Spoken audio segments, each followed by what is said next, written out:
오늘은 복음망대 28번째 하나님의 선물이라는 제목으로 같이 말씀을 확인하도록 하겠습니다.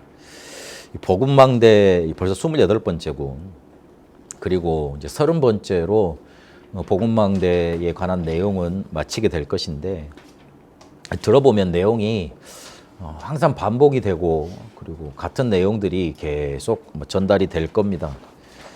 그렇게 하는 이유가 있습니다. 제가 메시지를 던져보고 사역을 해보니까 거의 대부분 종교예요. 자기는 복음이라고 알고 있는데 나는 복음을 듣고 있다고 생각하는데 듣고 있는 거지 자기 게 아니에요. 자기 게 아닌 증거로 그게 어떻게 삶에 나타나냐면 예배가 잘 안 드려져요. 그 종교 이 속에 계속 들어있으면 좋은 가르침 아니면은 굉장한 뭔가 대단한 그런 선한 봉사 행위 아니면은 사회 정의를 향한 투구, 노력 이런 것들이 찾아지게 되어 있습니다.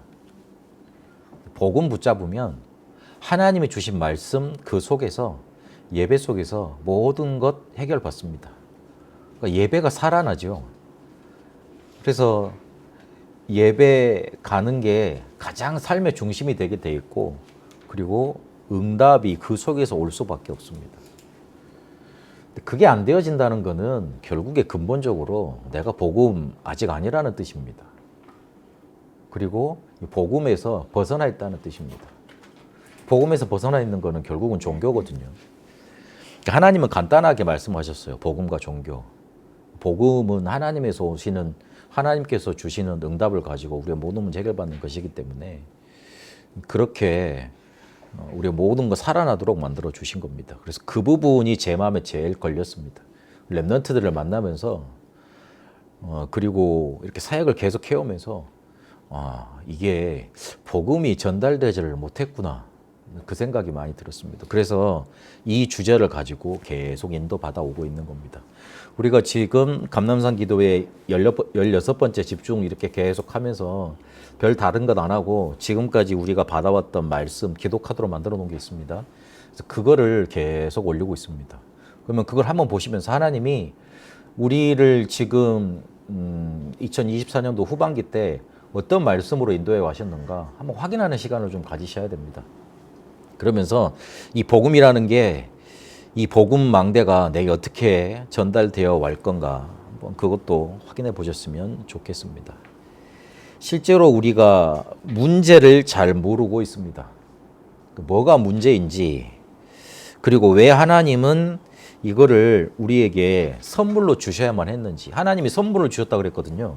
근데 왜 이거를 주셔야만 했는지 그 부분에 대해서 놓치고 있습니다. 그러니까 무엇이 문제라고 발견이 잘 제대로 안 된 거예요. 그러니까 하나님은 이걸 문제라고 보고 선물을 주신 건데 우리는 다른 걸 문제로 보고 그리고 다른 거를 붙잡은 거죠. 문제를 이해를 잘 못한 겁니다. 그런 결론이 나오게 됩니다. 그러니 다른 것으로 답을 만들어내고 있습니다. 이번 주간에 제가 메시지를 준비하다가 어떤 영상을 하나 보게 됐냐면 원죄 없이 잉태되신 복되신 동정 마리아 대축일 이런 게 있더라고요. 말이 길죠. 원죄 없이 잉태되신 복되신 동정 마리아 대축일. 그래가지고 어떤 서방관이 어떤 큰 트리를 하나 만들어진 곳에다가 사다리를 타고 올라와가지고 뭘 별 하나를 갖다가 딱 올리더라고요. 나는 크리스마스 트리인 줄 알았어요. 아니더라고요. 원죄 없이 잉태되신 동정 마리아를 축하하는 기념일인데 그것도 크리스마스 저 옆에 안에 있는가 봐요. 전주에 내가 잘 몰라가지고 그래가지고 거기다 이렇게 뭔가 탁 크리스마스 트리를 만들으시겠다가 뭐를 탁 올려놓더라고요. 그래서 아이고야 저게 뭐지 한번 쳐다봤어요. 이 사람들이 원죄라는 게 이해가 안 됐구나. 그리고 지금도 그거를 말하지 않는다고 하는데 굉장히 그리스도보다는 그리스도를 이 땅에 오게 하신 마리아에 대해서 굉장한 뭔가 이렇게 마음적으로 더 쏠리는 교리에 중점을 두는 그런 마음들이 있는 것 같아요. 그 천호동 성당 여러분 아실지 모르겠는데 그 천호동 교보 빌딩 있는 데 있잖아요. 교보문고 있는 데 있잖아요. 거기서 구면철로로 쭉 오다 보면 천호동 성당이 있어요.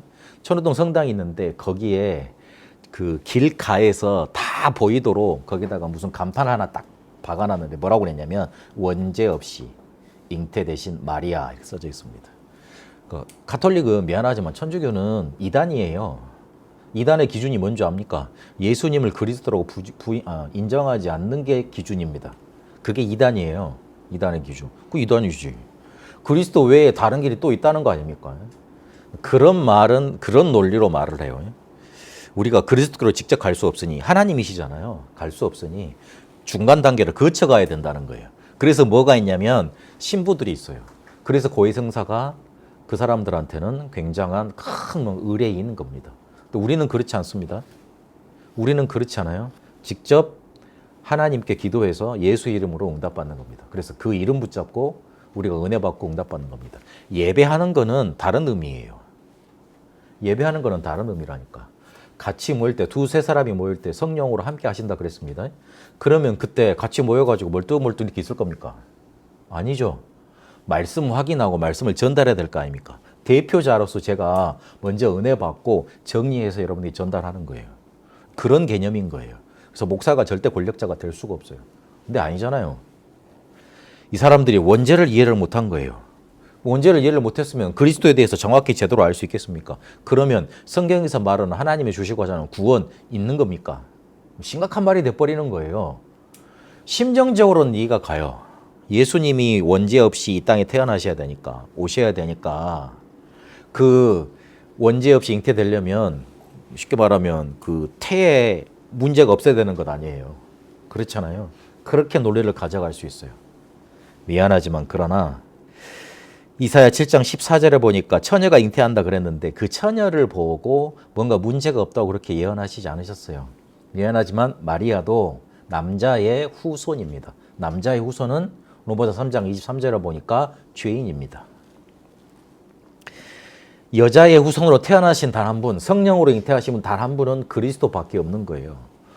그러니까 문제를 제대로 이해를 못하니까 원죄라는 문제에 대해서 제대로 파악도 잘 못했으니까 답을 그리스도로 내지 않고 또 다른 마리아라는 답을 가지고 들어옵니다.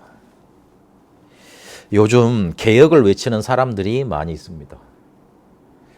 우리 교회에도 그리고 우리 단체에도 그리고 총회에도 여러 가지 분란들이 많이 일어날 겁니다. PD수첩이나 아니면 다른 데서도 많은 일들, 많은 흠거리를 찾아내서 말을 할 겁니다.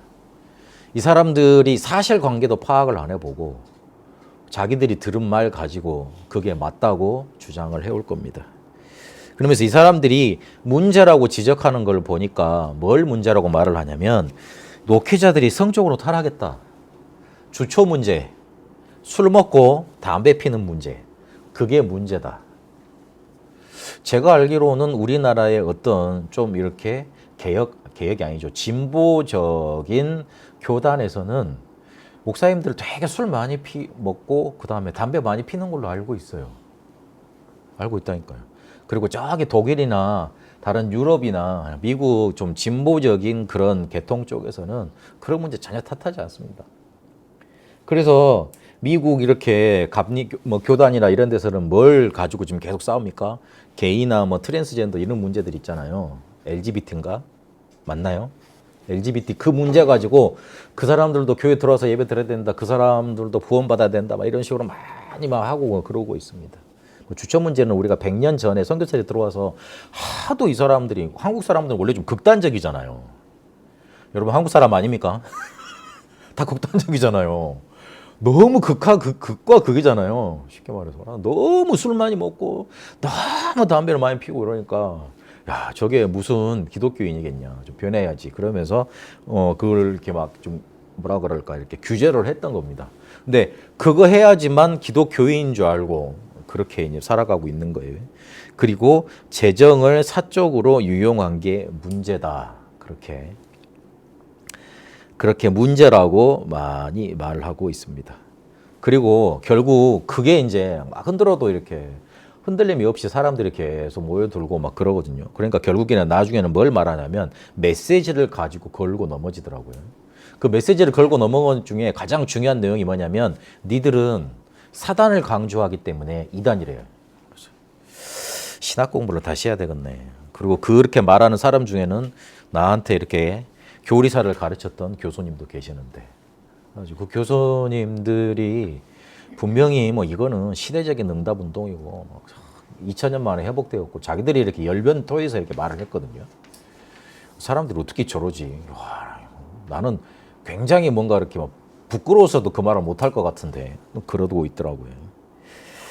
그래서 개혁이란 거에 대해서 조금 좀 생각을 해봐야겠다고 좀 이렇게 찾아보고 확인을 해봤습니다. 개혁이라는 건 원래 모습을 되찾는 거, 그래서 회복하는 거 아닙니까? 원래 모습을 되찾는 거 아닙니까? 개혁이라는 거. 뭔가 이렇게 바꿔서 좋은 모습으로 탈바꿈하자. 그런 모습은 뭐라 그러죠? 혁신이라 그런가? 그러잖아요. 근데 개혁이라는 거는 원래 모습을 되찾자는 거예요. 그러면 뭐냐? 기독교의 원래 모습, 근본적으로 성경에 나타나서 세상에 보여준 모습이 어떻게 기록이 되어 있습니까? 사도행전 2장, 11장, 13장, 16장, 19장, 로마서 16장 대표적으로 여기에 기록되어 있지 않습니까? 교회의 원래 모습은 한마디로 말을 해버리면 성경의 사도행전에 기록된 교회의 모습이겠죠.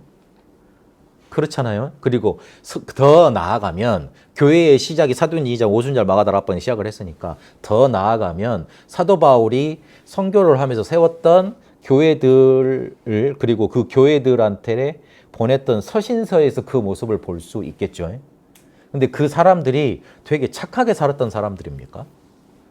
바울이 서신서를 보면 되게 열내는 장면들이 많이 나와요. 야, 근친상간 했다며. 그 다음에 성찬식 문제 때문에 그것 때문에 문제 삼았다며. 그리고 니들끼리 법정 가지고 싸웠다며. 왜 그런 짓을 해? 그래가지고 되게 질책하는 장면들이 나오잖아요. 그러면 그런 문제들이 많이 있었으면 거기에 대해서 이렇게 하지 말라고 이렇게 바울이 질책하는 장면으로 서신서를 썼으면 어떻게 유추해 볼 수 있죠? 그 사람들이 어떻게 살았다고 유추해 볼 수 있죠? 좀 개판으로, 말은 좀 그렇지만 조금 개판으로 살았다고 말을 유추해 볼 수 있잖아요. 그렇잖아요. 그런데 그 사람들이 뭘 고백했습니까? 예수가 그리스도라고 고백을 하고 감람산 언약 40일 그 언약을 붙잡고 언약 붙잡고 기도했다가 성령 충만 받았고 불지병을 치유하고 실제로 사단과 흑암에 빠진 사람들을 살리고 세계복음화를 했습니다. 하나님이 성경을 통해서 기록해 놓은 교회의 본래 모습은 그런 모습이었습니다. 이 사람들이 인격적으로 훌륭했냐? 그렇지 않습니다. 고린도전서 1장 2장에 보니까 야 너희들이 뭐 내세울 게 있니? 학벌 내세울 게 있니? 그러면서 되게 좀 이렇게 무시하는 말투로 이렇게 말을 하잖아요. 학벌 좋은 자, 문벌 좋은 자, 아니면 지혜로운 자, 세상에 대단한 사람들을 불러서 지금 우리를 교회로 삼았니? 그렇지 않잖아. 없는 사람들을 불러서 교회로 삼았잖아. 그런데 너희에게 나타난 게 뭐야? 복음의 능력이잖아.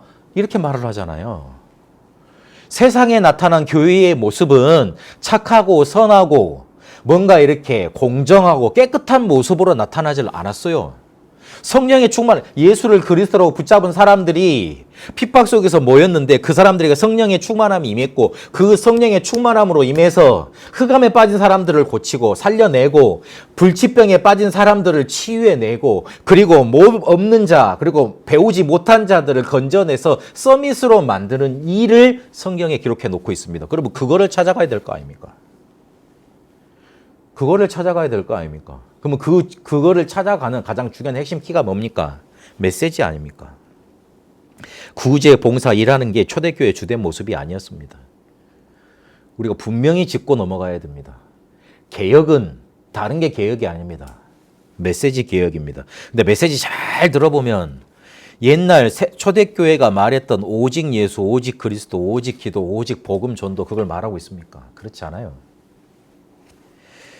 대단한 훌륭한 인품을 가지고 성경의 원래 모습을 파헤친다 그러면서 영적인 부분은 말하지 않고 아니 말하지 못하는 거죠. 그러면서 종교적인 얘기들로만 가득 차 있습니다. 그리스도께로 돌아오는 사람이 많으니 그 사람들이 이단으로 몰려 생계를 위협받으니 당연히 나오는 부산물과 같았던 일들이 뭐냐면 사람들이 많이 돌아오잖아요. 돌아오니까 그 사람들이 이단으로 몰리니까 경제 활동을 못 할 거 아니에요. 그러면 있는 거 같이 이렇게 나눠서 먹어야죠. 우리가 좀 지방 경제가 어려우면 냉장고 파먹기를 하지 않습니까? 쉽게 이해되십니까?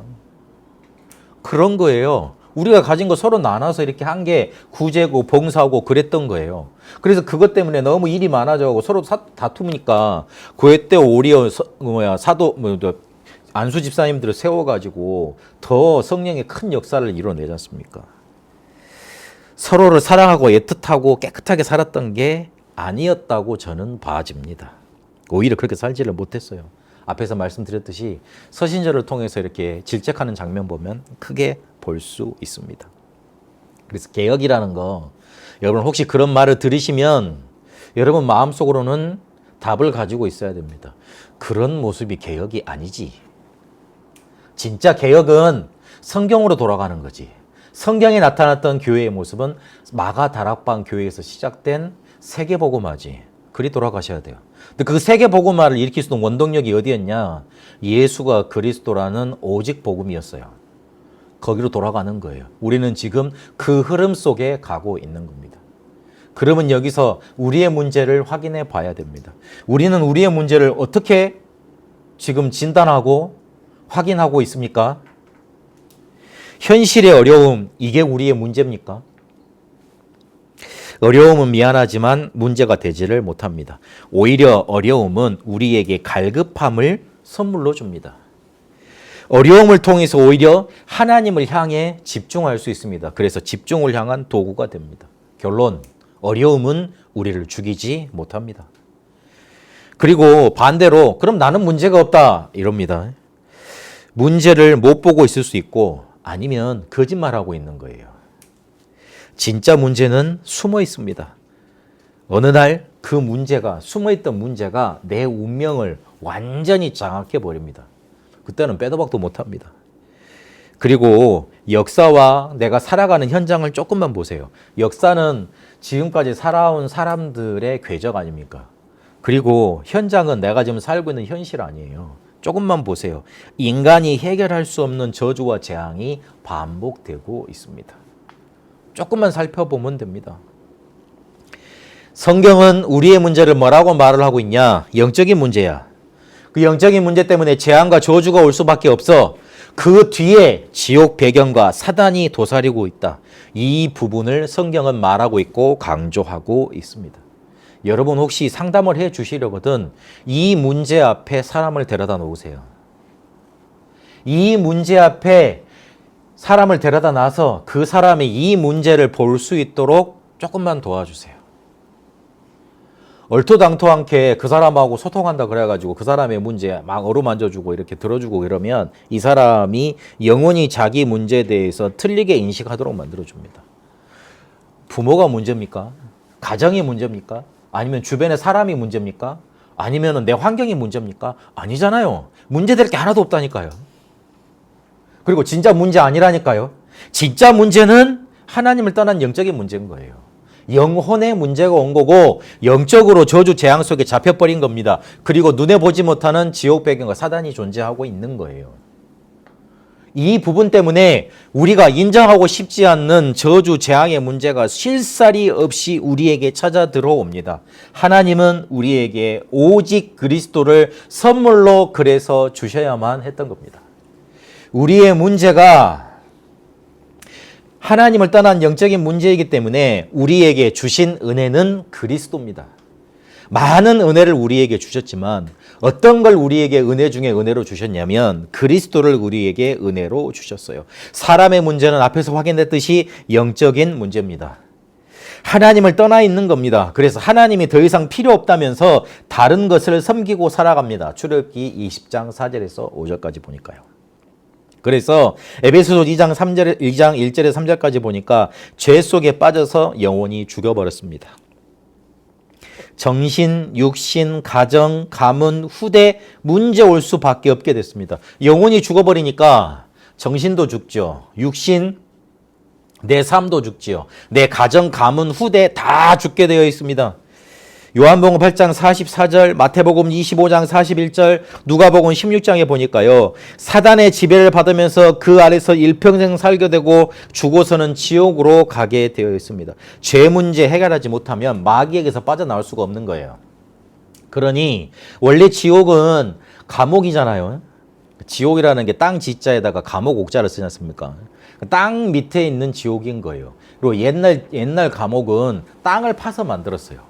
지금같이 건물을 만들어서 벽체를 두르고 걷다가 사람을 집어넣은 게 아니고 땅을 파가지고 거기에다 사람을 가둔 거예요. 그러면 쉽잖아요. 어디 갈 수가 없잖아. 이 사람이 뭔가 이렇게 땅을 파서 이렇게 구를 파서 나가지 않는 이상 그런 거잖아요. 그런 개념인 거예요. 근데 그 지옥이라는 건 마태복음 25장 41절에 보니까 마귀와 그 사자들을 위해서 예비된 곳이라 그랬어요. 마귀는 죽지 않는 존재예요. 우리는 영원히 사는 존재예요. 시작은 있어요. 이 세상에 태어났을 때. 그렇잖아요. 근데 그것도 영세전에 예비된 거니까 그 시작도 영원한 거라고 볼 수 있어요. 그런데 천사도 끝이 없는 존재야. 죽일 수가 없는 존재예요. 하나님이 원래 그렇게 만들어놨어요. 그래서 마귀를 딱 죽여버리면 될 건데, 없애버리면 될 건데 그렇게 할 수가 없어. 원래 그렇게 만들어진 존재가 아니라. 그러면 이 존재가 활동하지 못하도록 뭔가 묶어놔야 된다는 결론이 나오는 거예요. 직무정지를 시켜야 된다고요. 쉽게 말하면. 직무정지를 시키려면 어떻게 해야 돼요? 탄핵을 받든지 감옥에 가야지. 그래서 감옥에 가더라도 직무할 수 있더라고요.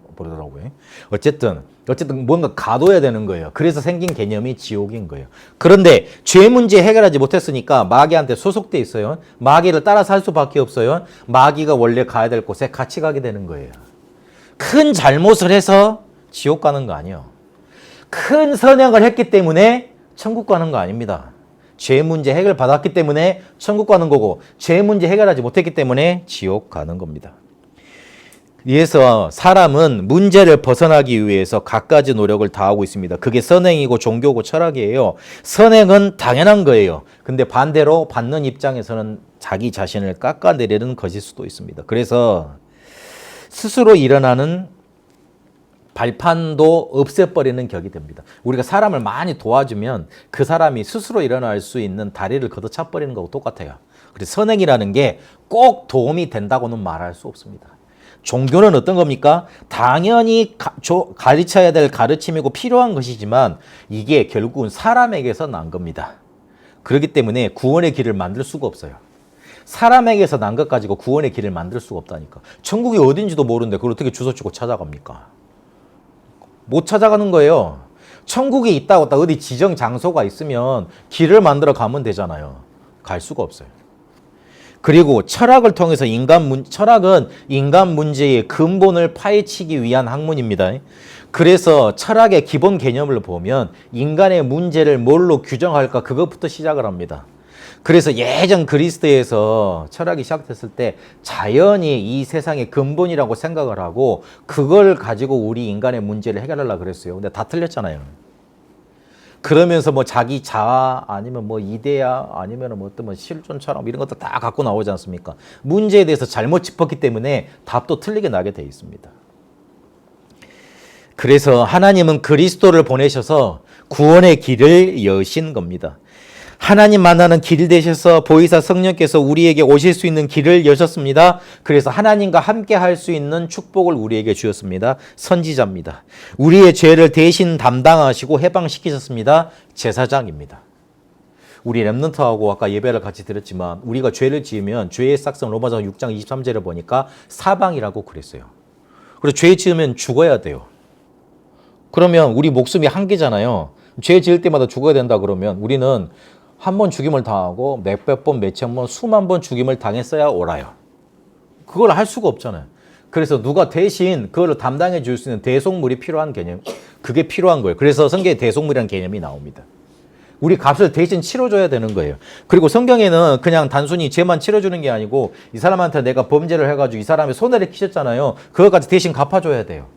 그게 대속물의 개념이에요. 예수님께서 그렇게 대속물로 오신 겁니다. 제사장.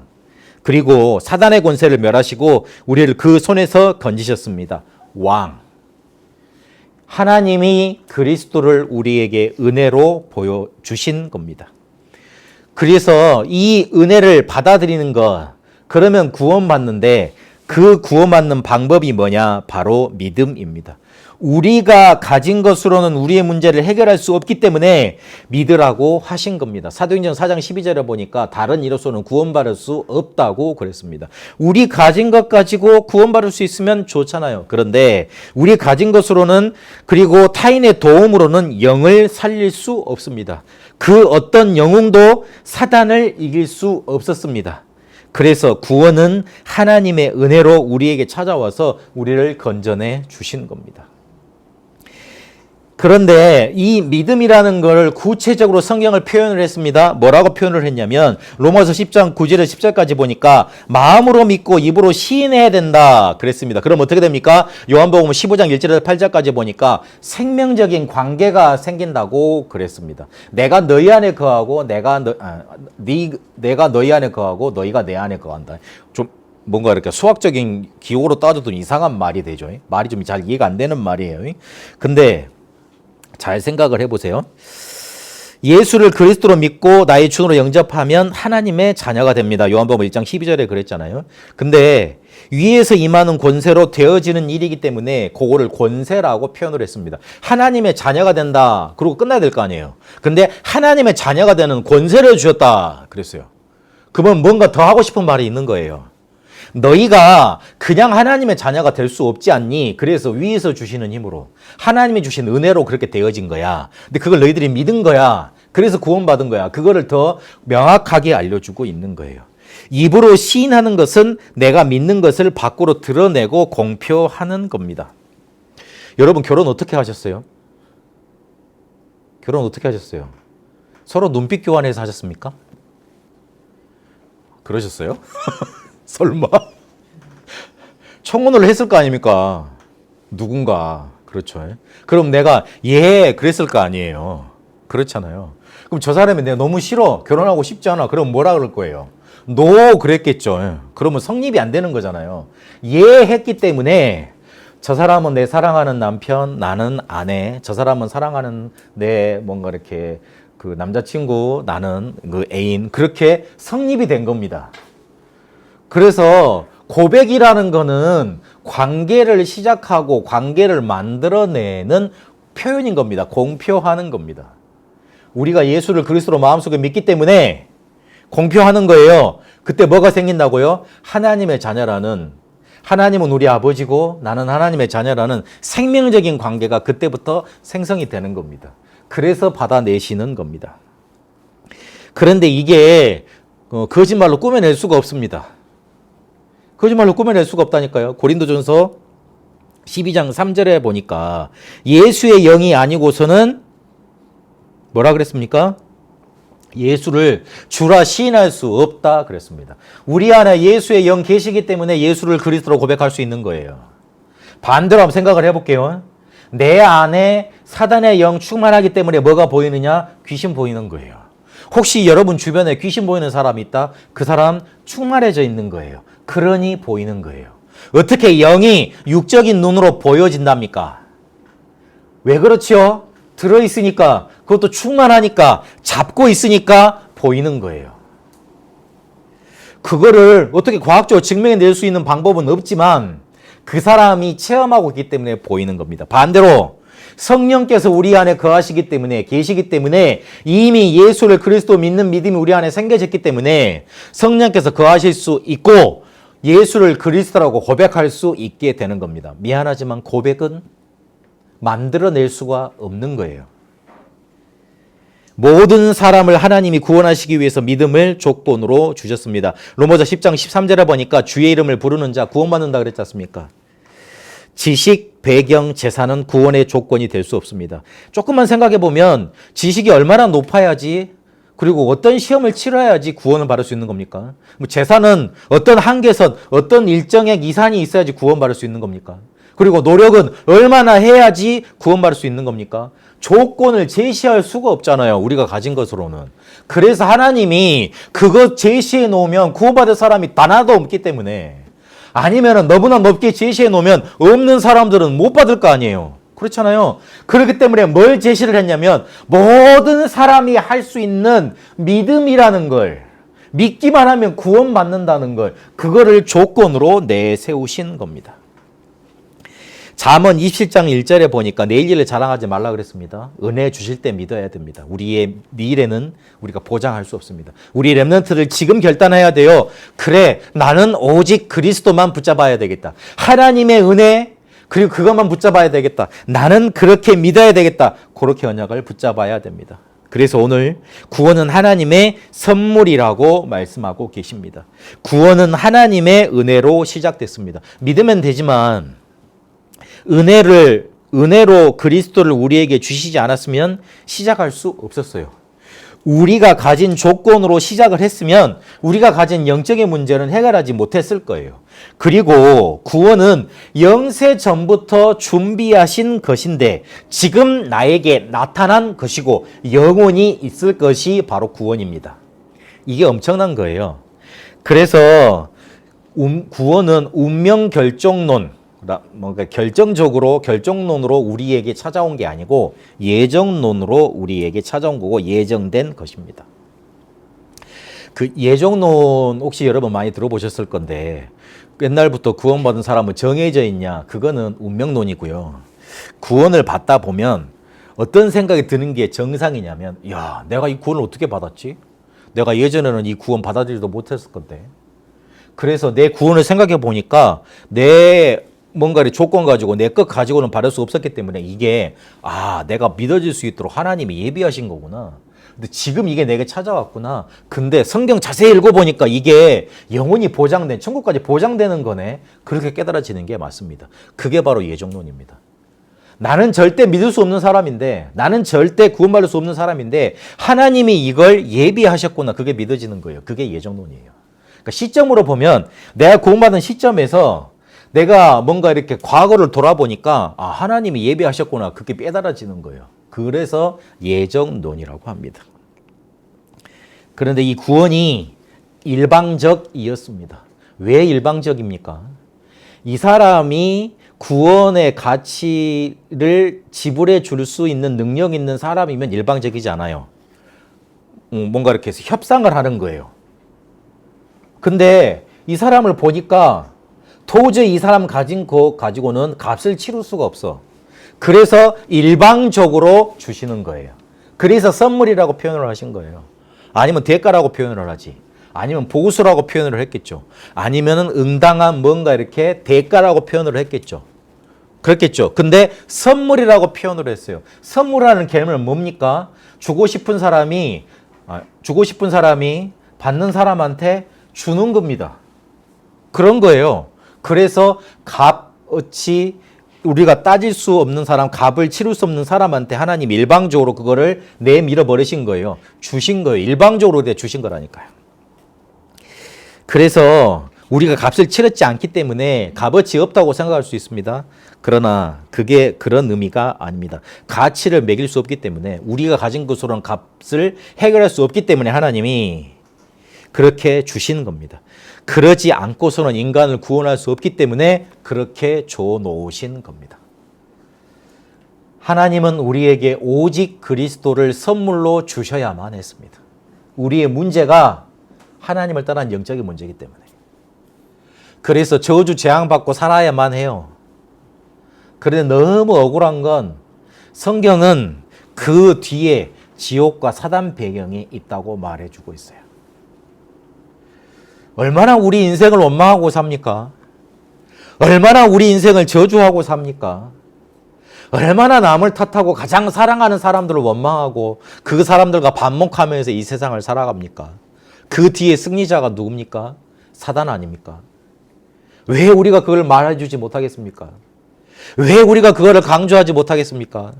이제 알았는데 우리 강단은 그렇게 하나님이 축복하시고 그리고 그렇게 복음 강조하도록 이끌어 나가실 겁니다. 다른 기대를 하고 오지 마세요. 우리 목사님 또 오늘은 또 오직 그리스도 말씀하시겠지. 내 마음이 시원하다. 이러고 가시면 잘 들으시는 거예요. 아멘. 그래서 우리가 이거를 선물로 받았잖아요. 그럼 선물로 받은 거를 누릴 수 있어야죠. 기도 속에서 모든 것이 나오도록 이거를 누려가면 됩니다. 이번 주간에 목사님들만 모이는 집회가 있었습니다. 회비를 안 받더라고요. 그리고 점심도 이렇게 그 교회에서 대접을 하더라고요. 그리고 나올 때 어떤 장로님이 1000명 정도 목사님이 모이셨는데 그 1000명한테 다 들고 가라고 선물까지 주셨더라고요. 와, 그 교회 대단하대요. 그 하나 선물가 10,000원짜리라고만 해도 1000명이면 얼마죠? 10,000,000원이잖아요. 그거를 한 장로님이 이렇게 해가지고 이렇게 다 목사님들이 이렇게 하나씩 뭐 들고 가더라고요. 저는 안 들고 왔어요. 저는 원래 이렇게 누가 뭐 주잖아요. 안 들고 와요. 저한테 그런 거 바라지 마세요, 혹시. 나는 진짜 나 차에다가 이렇게 누가 실어 놓는 거 아니면 안 받아요. 안 받고 왔는데, 야, 대단하다 그랬어요. 그래가지고. 그래서 그때 목사님들만 모였으면, 그리고 지금 뭔가 이렇게 막 왔다 갔다 하는 시점인데 중요한 메시지를 하려고 모아놓은 거 아닙니까? 거기에서 3가지 얘기가 나왔습니다. 아, 기도는 저런 것이구나. 그렇게 3가지를 찝어주시더라고요. 첫 번째, 바꾸라 그랬습니다. 내가 응답받으면 나 한 사람이면 교회 현장 미래는 살리게 되어 있습니다. 그러면 이게 뭘로 응답이 나타나냐면 내가 응답받으면 빛의 경제, 그리고 전도 선교 경제, 실제로 후대 랩넌트 경제가 나오게 되어 있습니다. 내가 응답받으면 가난, 질병, 무능, 운명 벗어나게 돼 있어요. 실제로 우리가 그거 벗어나야 돼요. 그래서 바꿔야 돼요. 그래서 빛의 경제가 나타나도록, 전도 선교 경제가 나타나도록, 랩넌트 경제가 나타나도록 응답받으면 됩니다. 내가 응답받아야지 실제로 살리게 되어 있습니다. 그러려면 오직 그리스도 외에는 다 버려버려야 돼요. 두 번째, 바꿨으면 뭐 해야 되느냐? 찾아라. 뭘 찾으냐? 삶을 살아갈 수 있는, 여정을 갈 수 있는 힘을 얻어야 될 거 아닙니까? 그걸 찾아내라는 거예요. 그래서 오직을 누림 24, 그래서 전문성 100% 찾아내라. 그리고 기다림 25, 요 유일성을 찾아내라. 그래서 현장을 살리는 100% 찾아내라. 그리고 도전, 영혼에 도전해라. 그래서 재창조 찾아내라. 지속 시스템 100% 찾아내라. 이걸 찾아내가지고 뭘 하느냐? 우리의 삶과 여정 속에 뭐만 기다리고 있습니까? 문제, 갈등, 위기만 가득하게 기다리고 있습니다. 그걸 피하지 말고 가라는 거예요. 거기로 찾아가라는 거예요. 그러면 그걸 찾아가지 않고 피해버리면 어떻게 되느냐? 더 강력하게 우리에게 나타나서 우리한테 걸고 넘어집니다. 피하지 마세요. 문제, 갈등, 위기. 그리고 마지막으로는 세우라. 뭘 세웁니까? 감람산 40일 동안 그리스도께서 강조하시고 주신 것, 그거 세워야 돼요. 그게 뭡니까? 망대, 여정, 이정표입니다. 망대 세우려고 그랬다 그랬는데, 망대 세우려면 첫 번째로 다 버려야 돼요. 가지고 있으면은 그거 가지고 만들 수가 없잖아요. 그래서 그리스도 외에는 다 버려야 돼요. 그리고 우리가 7 여정을 순례자로 가기 때문에 순례자로 갈 수 있으려면 힘 가지고 가야 될 거 아니에요. 그래서 300% 완벽하게 준비해 놓은 거 그거 붙잡고 가야 됩니다. 그리고 우리는 정복자이기 때문에 그리스도와 기도의 중독자, 요 말을 계속 강조하셨어요. 그래서 그리스도, 기도 요걸로 다 끝내야 됩니다. 7 망대 여정 이정표 요거 우리로 그거 붙잡는 기도로 모든 것을 다 끝내버려야 됩니다. 질문이 필요 없을 정도로요. 그거 붙잡고 계속 누려가는 겁니다. 하나님은 우리에게 그리스도를, 구원을 선물로 주셔야만 했습니다. 우리 문제가 그거 아니면 해결될 수 없기 때문에 그래요. 내 현실의 문제도 하나님이 해결해 주셔야 돼요. 그래서 하나님이 주신 구원이라는 선물을, 그리스도라는 선물을 계속 기도로 누려가는 겁니다. 기도할 때 그냥 기도하면 우리가 방향을 잡지 못하니까 말씀으로 방향 주셨어요. 바꾸고 찾고 세우고 오직 그리스도 외에는 다 버리고 하나님이 주신 힘 가지고 삶을 갈 수 있는 그 능력 찾고, 그리고 감람산에서 40일 동안 말씀하신 망대 여정 이정표 요걸로 내 인생을 세워가는 겁니다. 하나님의 선물이 우리에게 주어졌으니 이거를 기도 속에서 누리는 응답이 이번 한 주간 넘쳐나게 되시길 바랍니다. 살아계신 하나님, 우리의 문제를 하나님이 알려주시는 대로, 성경이 말씀하시는 대로 보게 하여 주옵소서. 오직 그리스도라는 선물을 우리에게 주셨으니 이 선물을 기도 속에서 누리며 바꾸고 찾고 세우는 응답 여정 가게 하옵소서. 살아계신 우리 주 예수 그리스도 이름으로 기도합니다. 아멘.